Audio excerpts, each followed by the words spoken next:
Hello दोस्तों, कैसे हैं आप सब। आज की हमारी कहानी है जब सास ने तोड़ा विश्वास। सुबह सुबह शगुन का फ़ोन आया। शोभा जी ने ही फ़ोन उठाया था। फ़ोन उठाते ही शगुन दीदी ने शिकायत शुरू कर दी। माँ, यह कैसी साड़ी भेजी थी आपने मेरे लिए, इतनी हल्की फुल्की। मुझे तो गिफ्ट बिल्कुल भी पसंद नहीं आया। पता है, मेरी जेठानी और सास दोनों भी हंस रही थी कि तुम्हारे मायके में यही औकात है क्या तुम्हारी। मुझे बिल्कुल अच्छा नहीं लगा। इससे तो गिफ्ट ना ही भेजती तो ही अच्छा था। सुनकर शोभा जी का गुस्सा सातवें आसमान पर हो गया।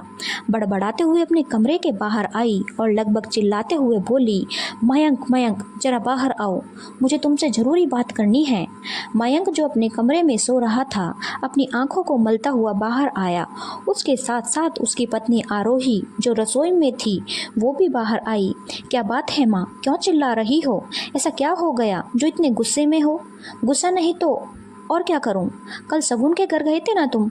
हाँ, तो आप ही ने तो भेजा था कि उसका जन्मदिन है तो यह गिफ्ट दे आना। इसीलिए जैसा मुझे समझ में आया वैसा मैंने दे दिया। और वैसे भी क्या फ़र्क पड़ता है? तुम्हें फ़र्क नहीं पड़ता, लेकिन मुझे फ़र्क पड़ता है। तुमने मेरी बेटी को और अपनी साली को एक जैसा समझ लिया। जो अपनी साली का गिफ्ट मेरी बेटी को देकर आ गए और मेरी बेटी का गिफ्ट अपनी साली को। अरे तो उसमें क्या है, दोनों के लिए एक जैसा ही तो लाए थे। एक जैसी साड़ियाँ ही तो थी, आप खुद जाकर लाई थी। तुम्हारा दिमाग खराब है क्या? मैं मेरी बेटी को ऐसी साड़ी देती क्या? माँ जी ने गुस्से गुस्से में बोल तो दिया।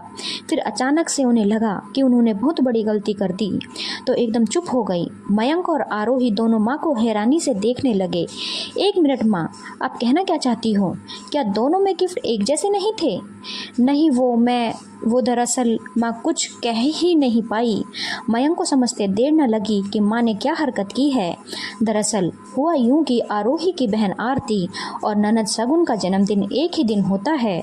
दोनों शादीशुदा हैं और दोनों के ससुराल भी इसी शहर में है। कल आरोही की तबीयत खराब थी, इसलिए वह जा नहीं पाई, तो मयंक शोभा जी को लेकर शॉपिंग चला गया। मयंक तो बाहर खड़ा हो गया और शोभा जी अंदर साड़ियाँ लेने चली गई। जब शॉपिंग करके बाहर आई तो आते ही कार में बैठ गई। तब भी मयंक ने पूछा था, दोनों की साड़ियाँ एक जैसी लाई हो ना माँ? अरे तुझे मुझ पर भरोसा नहीं है? मेरे लिए जैसी मेरी बेटी शगुन है वैसे ही आरती है।